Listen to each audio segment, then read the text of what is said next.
Good good गाडी चाहिँ म यो हाम्रो नेपालको सगरमाथाको बाटो जाँदै गरेको याद आउँदैछ है है यस्तरी हिँड्दै हिँड्दै यस्तरी होस्ट पुरै नेपालको पाहाडतिरको बाटो यस्तै हुन्छ नि होइन हाम्रो इलामको क्या इलामको म इलामको परे कि A few moments later. Guys so welcome to my new vlog. आज चाहिँ हामी प्रदीप म अनि हाम्रो धनदाई चाहिँ घुम्न आएको छौँ चिरिकिवाको जङ्गलमा। अब चिरिकिवाको जङ्गलमा यो चाहिँ हामी फर्स्ट टाइम आएको है। जाने बाटो नि खै कता थाहा छैन, तर निस्केर गाडीबाट झरेर चाहिँ हिँड्यो है। हामी चाहिँ त्यो जङ्गल जाने हो पुरै। त्यो जङ्गलमा आज गएर चाहिँ वन कुखुराहरू चाहिँ पायो भने समातेर लिएर आउने हो। मौसम चाहिँ त्यति राम्रो चाहिँ छैन है, पानी पर्ला जस्तो छ, घाम चाहिँ लागेको छैन, तर पनि निस्केपछि घुमेर आउने हो पुरै।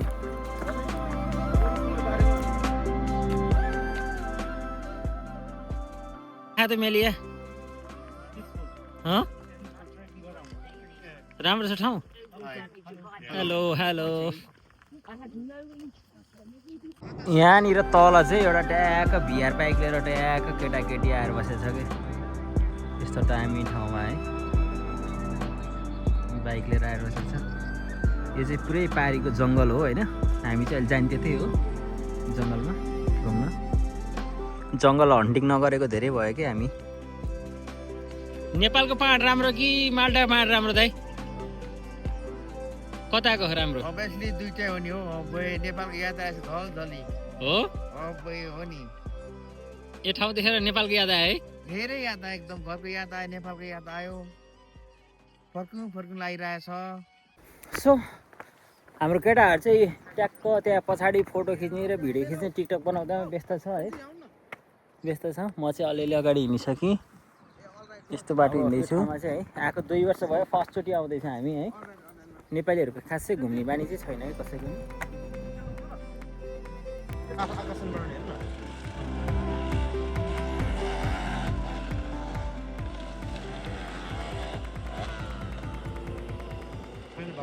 अहिले गाइज हामीसँग चाहिँ एउटा त्यहाँ अझ जोडिनु भइसक्यो होइन। अब चाहिँ हामी चाहिँ सर्फ यो डाँडा जान्छौँ, घुम्छौँ। अब चाहिँ एकदम रफ्तारमा ल फाइनल्ली अब हामी चाहिँ ट्रेकिङ सुरु भयो होइन। टक्क पाहाडतिर हिँडेको भाइब्स आइरहेको। कता हिँड्ने जस्तो लाग्छ दाइ? हाम्रो नेपालको सगरमाथाको बाटो जाँदै गरेको याद आउँदैछ है यस्तरी हिँड्दै हिँड्दै यस्तरी होस्ट पुरै नेपालको पाहाडतिरको बाटो यस्तै हुन्छ नि होइन। हाम्रो इलामको क्या इलामको म इलामको परे कि हजुर। ठक्कै इलामको हिँडेको बाटोको त्यो पाहाडको बाटो हिँडेको याद आयो मलाई। जस नेपालीहरूलाई चाहिँ जहाँ जस्तो जे भए पनि यस्तै डाँडा काँडा पाहाडहरू चाहिँ घुम्न मजा लाग्छ है। जस्तो जेसुकै पनि हाम्रो सहरभन्दा नि डाँडा काँडा खोला नाल्न नदी नै मनपर्छ कि सबैलाई। सो त्यही भएर हामी चाहिँ अब सकेसम्म ट्रेकिङ बाटोहरू गर्छौँ है। उकालो उकालो अब जङ्गल सुरु हुन लाग्यो। जस केटाहरू चाहिँ सल्लाह गर्दै हिँडिरहेको छ है। कस्तो छ?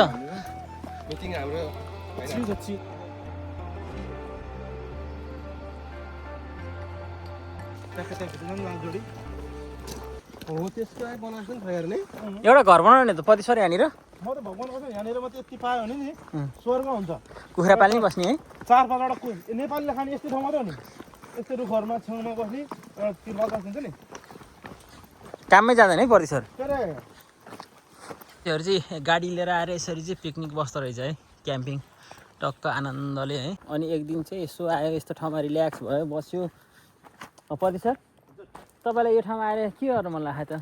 यहाँ म अहिलेसम्म गरेर 3 चोटि आइसक्यो यो ठाउँमा। 3 चोटि आइसक्यो? 3 चोटि। आजको नेचर गाइड चाहिँ म यो मर्निङ वाक हो। ए उहाँ त एकदम एक्सर्साइजमा फिटनेसमा ध्यान दिने मान्छे हो नि त।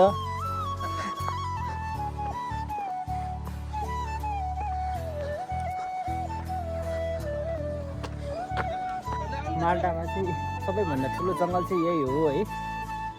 केटाहरूको फोटोसुट भइरहेछ पछाडि। म चाहिँ यता आएको जङ्गलहरू ट्याक्क देखाउनलाई। माल्टाको सबैभन्दा ठुलो जङ्गल फर्स्टचोटि आएको हामी चाहिँ है, धेरै पछि। यो चाहिँ मेलियामा पर्छ है माल्टाको। अब हामी चाहिँ जङ्गलबाट लग निस्किन लाग्यो है। यहाँ पछाडि चाहिँ मेन रोड देखिन थाल्यो। यो चाहिँ पिकनिक एरिया नै रहेछ क्या हजुर यो पिकनिक एरिया नै रहेछ कि क्याम्पेन गर्ने ठाउँ थियो अनि स्टे हेर्नु न पिकनिक एरिया रहेछ यो सब अर्को हप्तातिर आइन्छ होला हामी कहीँ त कुनै न कुनै त अन्तिम होला नि त यार ल भनिदिनु पऱ्यो त भन्दै आकाश काटुङ्गे खाए यसो भनिदिनु त कुनै न कुनै देशमा टुक्रेको होला भन्ने हो कि जस्तो कि अब यहाँ समयको कति फरक भयो नेपाल र यहाँको समय त्यस्तो बोल्नु छ क्या यो भनेको यो माथि नै बोल छ भने थाहा भयो नि माथि नै छ कि यो कुनै धरतीमा कुनै छ जोडेछ भन्ने कुरा कसैले यस्तो बारे ज्ञान चाहिँ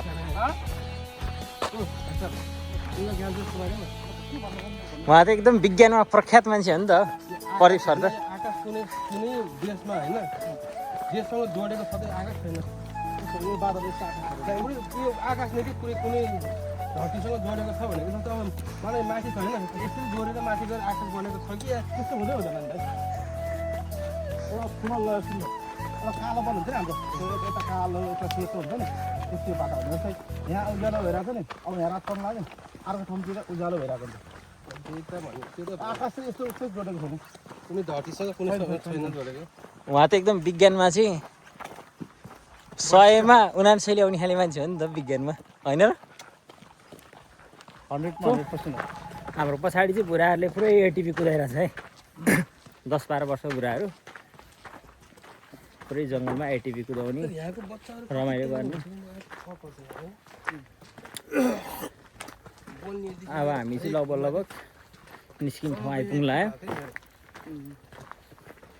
निस्केर चाहिँ गाडी चढ जाने यो चाहिँ हाम्रो ऐसेलीको बोर्ड जस्तो छ है दाइ है अब चाहिँ मेन रोडबाट आइपुगेर अझै पनि कहाँ पुगिन्छ भन्ने थाहा छैन अब सकेसम्म हामी गोल्डन बेको छेउमा आइपुग्यो होइन अब चाहिँ हामी यहाँबाट चाहिँ बस हेर्छौँ बस हेरेर चढेर रुमतिर जान्छौँ अब भोलिको लागि पनि ड्युटी जानको लागि तयारी गर्नुपर्ने हुन्छ हामीलाई पैसा कमाउनु पर्यो अब जे जस्तो पनि ड्युटी त गर्नु पऱ्यो नि होइन र आज सन्डे दिन चाहिँ घुम्दा पनि भयो राम्रै भयो दिन चाहिँ त्यति राम्रो भएन अलिअलि बादल लाग्यो घाम लाग्यो भए चाहिँ बिहानै आउनु प्लान थियो पानी पर्ला जस्तो भइरहेछ अब रुमतिर गइन्छ सो गाइजहरू हामी चाहिँ अब गोल्डन बेको छेउमा आइपुगिसक्यो है अब गोल्डन बेको नजिक आइपुग्यो उताबाट यो जङ्गल चाहिँ पुरै कटेर आएको त्यो घरबाट ठाउँबाट चाहिँ हामी हिँडेर 4 जना त्यस अब आइपुग्नु लाग्यो त्यहाँबाट चाहिँ हामी गाडी चढेर जान्छौँ सो हामी चाहिँ घुम्दै घुम्दै आएको है यहाँनिर चाहिँ तरकारीको हाट बजार रहेछ तरकारी बजार रहेछ होइन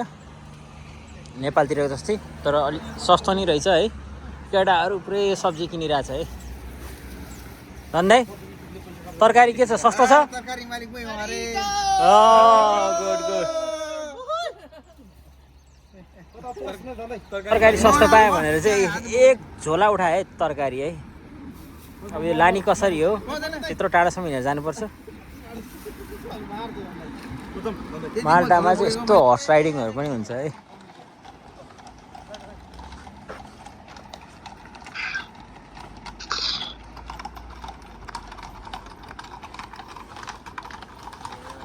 हर्स राइडिङ भइरहेछ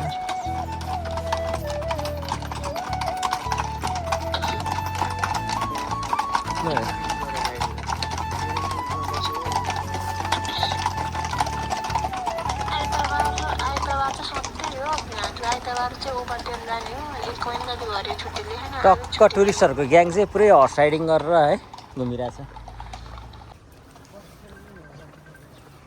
गाइजहरू हामी चाहिँ अब एक बसमा बसिसक्यौँ होइन कस्तो भयो आज हो बसमा बसिसक्यो अब रुम जाँदैछु सो गाइज यति ब्लग हेर्नुभएको छ भने साथ दिनुभएको छ भने धेरै धेरै धन्यवाद thank you bye bye see you till then next blog